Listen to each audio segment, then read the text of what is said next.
gente vai entrevistar agora o advogado Érico Pereira, nosso entrevistado de hoje, que, entre tantas outras coisas que vai informar a gente por que ele está processando a JBS. Boa noite, doutor Érico Pereira. Boa noite aos ouvintes, né, da 95, boa noite a Thaís, Eugênio, Juliana. É um prazer muito grande estarmos aqui novamente. Então, por que processar a JBS tão polêmica, que está entregando tanta gente, que fez delação de tanta gente, que tentou botar tanta gente na cadeia, aí vem o advogado Érico Pereira para processar a JBS. Mas não já estão processados demais, não? Não, mas eu esperei o arquivamento, né, do Supremo Tribunal Federal, porque eu acho que nós não podemos deixar essa criminalização da advocacia, esse tema de criminalizar a advocacia, como nós estamos vendo, esses envolvimentos que comparam o advogado com o tipo penal. Isso aí é uma bandeira que eu não abro mão, é uma bandeira que eu acho que nós temos que ter ações, nós temos que passar a demonstrar que nós temos que enfrentar esse grande problema. Então, na hora que ele faz uma citação irresponsável, como ele fez, isso gera, com o meu nome, isso gera toda uma descarga negativa muito forte e você começa a ter que estar se justificando. E no momento que você fica se justificando, se defendendo, não é uma coisa boa para nenhum profissional, porque atinge tanto a pessoa jurídica como a pessoa física. Prejudicou profissionalmente? Prejudicou, claro que há um prejuízo muito forte. Voltando à história toda, o que foi que ele falou de você? Que eu tinha uma sociedade até com um deputado, do qual eu prestei serviço, né? E o Rio Grande do Norte todo sabe disso. E que essa sociedade que eu teria com esse político, que nem para ele eu trabalhei na eleição de 2014, eu teria feito repasses de dinheiro e etc e tal. E aí eu esperei. O Ricardo Saldo. O Ricardo Saldo, que era meu cliente. E aí eu era meu cliente, eu fiz ações pessoais dele, eu fiz a separação dele, eu fiz dissolução de sociedade, eu fiz ação, defendi o pai dele no TRF1, mas nunca concordei em ele fazer delação na JBS. E nós tivemos um entrevero muito forte, porque eu não era a favor do que ele fizesse. Eu não sou a favor da delação. Acho que é uma coisa desigual, sobretudo da forma como o Brasil ela aplica o Instituto da Delação. Isso deu um estremecimento muito forte. E para minha surpresa, quando ele vai fazer a delação, ele fala na história de um jantar que não tinha nada a ver e cita que era um jantar que foi se discutir Caixa 2 e cita meu nome. Eu esperei, bom, já que ele citou, ele vai ter que ir, nós vamos investigar. E aí o Ministério Público... Esperei, não tive pressa, a gente tem que comer frio, né, Thaís? Tem que ter frieza, porque eu sabia da certeza que eu tinha. Tanto que o Ministério Público, quando faz as investigações, eu passo a ser testemunha de acusação, de esclarecimento. E aí foi arquivado. Eu nunca fui investigado por isso, eu não tive essa investigação, mas o político teve, e aí houve todo o arquivamento. Eu disse, bom, já que o Supremo agora arquivou, agora chegou a minha vez de ir para cima, que eu não tenho medo de JBS, JH, JF, não interessa. O interessa é o seguinte, se eu tiver no meu direito, eu digo isso muito aos advogados, sejam corajosos e lutem por aquilo que vocês acreditam. Então não tenham medo. E aí, no caso do doutor Érico, você está processando ele por quê exatamente? Que crimes o senhor elencou aí nesse caso? É um dano. Eu estou processando a JIF, a JBS, estou processando todo mundo. Há um dano muito forte quando você acusa alguém e toma uma proporção que tomou. Ele falou em 100 e tantos advogados, 100 e tantos. Mas o que apareceu fui eu. O único que apareceu nacionalmente fui eu.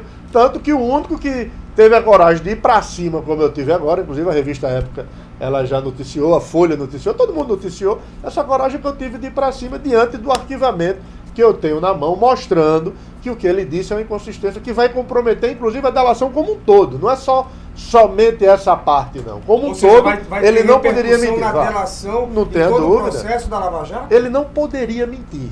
Ele não poderia mentir. Quando você faz uma delação, você está comprometido em dizer a verdade e provar isso que você está dizendo. Na hora que você mente, eu começo a trazer questões pessoais para se vingar de um político, se vingar de um advogado de alguém, você tem que ter a comprovação disso, sob pena de você jogar tudo para o alto. Ele perde isso os benefícios da delação. Claro que vai. Ele já está perdendo, já houve 2 pedidos de rescisão. Tanto o doutor Janot como a doutora Raquel já pediram a rescisão. Então a rescisão é uma consequência diante de várias outras mentiras, e uma delas foi essa, de dizer que eu tinha participação.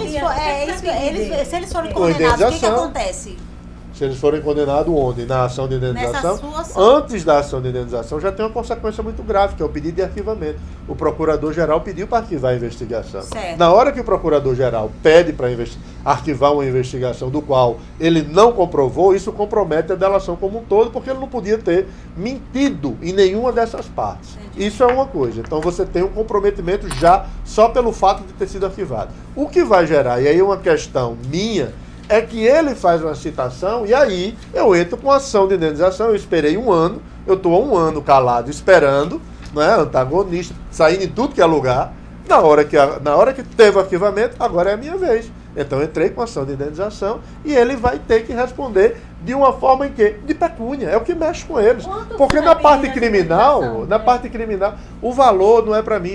Inclusive eu digo que é para uma entidade filantrópica. Vamos dar uma entidade Ao filantrópica. Jornal da Juvino Barreto, não, filantrópica. Eu não vou querer um De real cara disso aí. agora, Eu não quero essa Queira indenização. não, é ruim. Mas eu vou fazer uma doação para uma entidade De filantrópica. quanto, hein?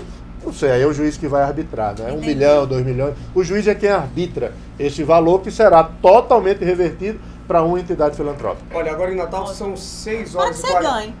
Agora em Natal, 6 horas e 40 minutos, nós estamos conversando com o advogado Dr. Eric Pereira, que está movendo uma ação aí contra a JBS. Pedi só um minutinho, Dr. Eric, aqui, para mandar um alô aqui pro pessoal lá de São Miguel. Eu falei que reclamei que não recebia convite, o povo já me mandou. O Eduardo, Paulo Eduardo São Miguel do Gostoso, disse que vai ter a mostra de cinema de Gostoso, dias 23 Legal. e 27. Reúne 42 obras nacionais, filmes serão exibidos na praia de Maceió e a gente está convidado, viu? Agora Muito deixa eu bem. só continuar aqui. Eric Pereira, você fez um... Mudando de assunto, né? Mudando de assunto. Uhum. Você fez um artigo, você escreveu um artigo na Folha de São Paulo, em que você fala sobre o desafio do juiz Sérgio Moro, que vai ser o ministro da Justiça, e disse que o desafio dele vai ser lidar com a oposição e com o ego dos colegas de governo. Como é que você vê aí essa presença Faça a sua de análise Sérgio Moro aqui. no... Olha, a análise que eu faço, Thaís, é uma coisa interessante. Brasília é uma cidade, um local onde você tem o poder latente. Existem muitas contradições. Uma coisa é você ser um juiz hermeticamente lá no seu gabinete. A outra coisa é você conviver com essas contradições, é conviver com esses conflitos de interesse. Você está num cargo efetivamente político, você sai de um cargo público, eminentemente público, que é ser magistrado. É tão bonito ser magistrado, mas na hora que você vai para um cargo de ministro, você tem que saber conviver. E Brasília é uma cidade de muro baixo. Então, na hora que você vai, você já começa a ter o próprio ego dos colegas a não aceitar a ida de um Sérgio Moro que pede exoneração e vai para o ministério Quando você deles. fala em ego, você acha que eles acham que Sérgio Moro Que não deveria vai ter ser mais ido. do que eles? Sérgio Moro é maior do que esse governo. Sérgio Moro hoje é a voz da República. Sérgio Moro hoje ele tem um nome e uma respeitabilidade muito maior do que o próprio governo. Então você vai ter hoje um exemplo, né, que nós temos de alguém com probidade, com lisura, alguém que vai trazer essa sensação para a população de que haverá honestidade nesse governo. E a partir desse instante a responsabilidade aumenta muito. Porque qualquer deslize, as cobranças serão muito fortes. Então, quando eu escrevi na Folha de São Paulo sobre essa importância que nós temos que dar, essa oportunidade, ou digamos assim, essa chance que tem que ser dada a Sérgio Moro, nós não podemos partir para uma crítica, como nós estamos vendo muitos criticando, nós temos que dar uma chance. Ele é uma pessoa absolutamente inteligente e capaz, ninguém chega onde ele chegou, nem conduz os processos difíceis como ele conduziu, com tanto sucesso como ele conduziu. Eu sempre falo uma coisa, que o Sérgio Moro indo para o governo é muito bom para o Brasil. Acho que não é tão bom para ele, como pessoa, como profissional. O que você acha? Se você fosse amigo de Sérgio Moro, sem pensar no governo e no Brasil, Sérgio, você iria? Ou ele iria pelo fato de ser ministro do Supremo, porque ninguém pede exoneração sem pensar pelos próximos 20 anos da vida dele. Mas se nada der certo na vida dele, e a política, como ela é muito cambiante, ela modificar, e ele não venha a ser ministro do Supremo, que eu acho isso uma hipótese mínima, ele será ministro do Supremo, ele vai ser um advogado e vai ganhar muito dinheiro, porque o nome e a marca dele é muito forte. Se não for então, candidato à de uma presidência forma, da República, é porque ele não quis ser. E não se elegeu porque ele não quis ser. Não, pode Eu ser. digo isso Pode no ser. artigo. Mas pode ser. Ele abriu mão da vida dele, ele não é uma pessoa mais comum, ele não vai numa padaria comprar um pão, ele não consegue mais fazer isso. que ele criou uma notoriedade muito forte. Então, ou ele vai ser e continuar no que ele gosta, em ser magistrado, Você e admira chegar ao ele, top. Eric? Eu admiro a inteligência dele. Em alguns momentos eu critiquei, em alguns instantes eu critiquei, porque ele ofendeu o direito de defesa, mas era um pensamento de uma tese americana que ele estava aplicando no Brasil. E eu dei até uma entrevista aqui dizendo, olha, os advogados têm que estar se atualizando. O que nós estamos aplicando no direito penal são teses americanas novas. E aí você vai ter, se ele não for ministro, ele vai ser advogado e muito bem sucedido. E tem um detalhe nisso tudo, que eu acho que é uma característica que acabou trazendo para ele uma personalidade política muito forte, que é aquela história. Ele tem as pessoas que o amam e as pessoas que o odeiam. E não existe nenhuma característica que torne uma pessoa mais política, uma personalidade política, do que essa, de suscitar paixões. Né? É isso que fez Bolsonaro se tornar presidente, é isso que fez Lula ser o líder político que ele foi.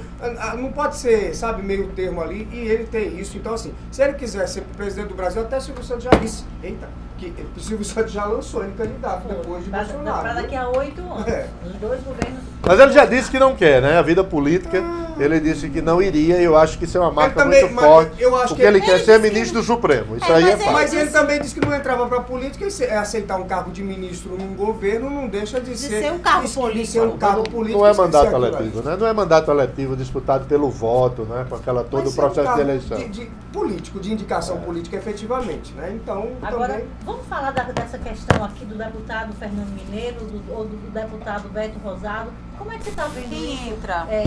Que a gente acabou de ver esse documento aqui, o despacho do Tribunal Superior Eleitoral, falando da documentação entregue pelo candidato Querinho, assim, numa última hora, pelo que a gente leu aqui desse documento, toda a documentação de Querinho foi entregue. É isso que a gente está entendendo aqui nesse despacho do TSE. O que você está achando? Olha, toda a discussão gira em torno da existência ou não de um documento que depende de um código-chave que se chama. A discussão era não abrir o código-chave, porque se abrisse o código-chave e o documento tivesse, você ia revolver essa prova. E aí, como o ministro deferiu, o ministro permitiu essa verificação, porque na hora em que você chega no protocolo de um registro de candidatura, a responsabilidade é de quem está protocolando. Olha, os documentos estão legíveis, eu estou olhando os documentos. E aí, na hora que você protocola e não verifica isso, gera toda essa problemática que nós estamos vendo agora. Então, se nesse despacho, nessa certidão que saiu agora, o documento tão questionado de desincompatibilização, esse documento existir, evidentemente que vai haver uma modificação desse coeficiente eleitoral. E aí começa essa discussão. Eu dei uma entrevista aqui com você, Thaís, e eu dizia isso, que sempre há uma discussão sobre coeficiente eleitoral. E essa eleição não foi diferente. Agora nós estamos discutindo a existência ou não de um documento, que segundo a certidão, os documentos estão lá. E no caso do TSE, divulgar uma eleição do candidato Fernando Mineiro e depois vai dizer que não, a gente errou, você não se elegeu. Como é que você vê Porque isso? a eleição ela não termina, né? Ela não terminou agora. A eleição ela só vai terminar quando houver a diplomação. Até lá, quando há você tem a eleição, que é o voto, depois disso você tem a proclamação. Eu proclamo esse resultado, eu digo quem ganhou. E aí as pessoas podem fazer essas impugnações. E o que é que acontecia? Antes disso, a impugnação que existiu de que ele era inelegível, ela estava tramitando no TSE. Ela não foi julgada. Então, o que está sendo definido agora é um processo que veio antes, muito antes, da própria eleição. Ela veio com o registro de candidatura. Era ou não inelegível. Então, o que o TSE vai fazer agora é finalizar a condição de elegibilidade desse que está recorrendo, desse Querinho, né, que está recorrendo. Agora, se Mineiro, de alguma forma, pode se sentir prejudicado, fazer algum tipo de questionamento na justiça ou não? Diante disso que você falou, eu entendo que não. Não, porque já está sendo questionado. A discussão já está no foro próprio. A Você discussão imagina, está na Justiça Eleitoral. Ontem eu era eleito deputado federal. Daqui a pouco, em função de alguém que sequer foi eleito, eu simplesmente vou perder meu mandato. Você sabe o que que Mas como é que tá a cabeça de Fernando Mineiro uma hora dessa? Você sabe que tá parecendo com aquela história do Miss Universo? Lembra que o cara diz assim, Entregou fulano a é faixa. Miss Universo, eu já tava com a faixa.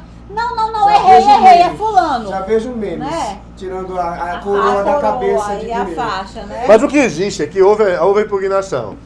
O TRE houve a impugnação. O TRE foi e indeferiu. Ele recorreu para o Tribunal Superior Eleitoral. Não é um fato novo que agora perdeu, eu perdi, agora eu vou impugnar. Não, essa matéria já estava sendo discutida. Veio a eleição, saiu o resultado. Ok, saiu o resultado. Mas ainda está pendente de julgamento esse recurso do indeferimento do registro da candidatura. É tanto que ele foi para a eleição, Querinho, você via lá no registro, indeferido com recurso. Com recurso. E ele aparece zero, até que o recurso seja definido. Quando o recurso definir, o próprio sistema diz se continuará zero em definitivo ou se ele vai ter cômputo dos votos que ele foi sufragado. Então, contando os votos deles, esses votos aumentam. Muda o coeficiente. A contagem da Carlos Augusto, coligação. Carlos Augusto, como é o deputado que vai assumir? Beto Rosado. Beto Rosado vai dar tanto beijo em Querinho. Beto Rosado reeleito nesse caso, né? Se for desse jeito aí, Beto Rosado reeleito. Agora, Éric Pereira, a gente está falando agora da eleição aqui no Rio Grande do Norte, que terminou, mas a gente já vê aí candidatos, possíveis candidatos, vislumbrando candidaturas já em 2020, candidato a prefeito, e a gente vê muitas pessoas falarem assim, o ex-prefeito Carlos Eduardo Alves, que não foi eleito governador, pode ser candidato a prefeito, não pode ser candidato em Natal, mas pode ser em Parnamirim. Vamos explicar aí para o nosso ouvinte, porque todo dia alguém diz uma coisa diferente, então vamos explicar para o nosso ouvinte o que é que o ex-prefeito Carlos Eduardo pode ou não em 2020.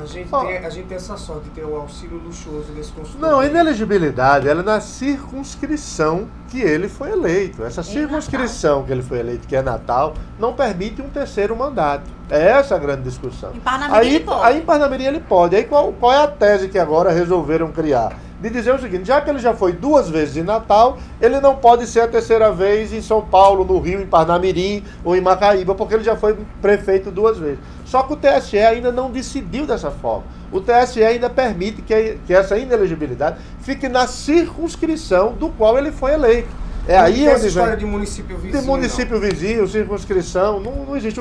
Sabe o que acontecia muito? Era que prefeitos, eles saíam do segundo mandato da reeleição, eles deixavam o segundo mandato 6 meses antes e tentavam concorrer ainda nesse exercício desse mandato em outro município.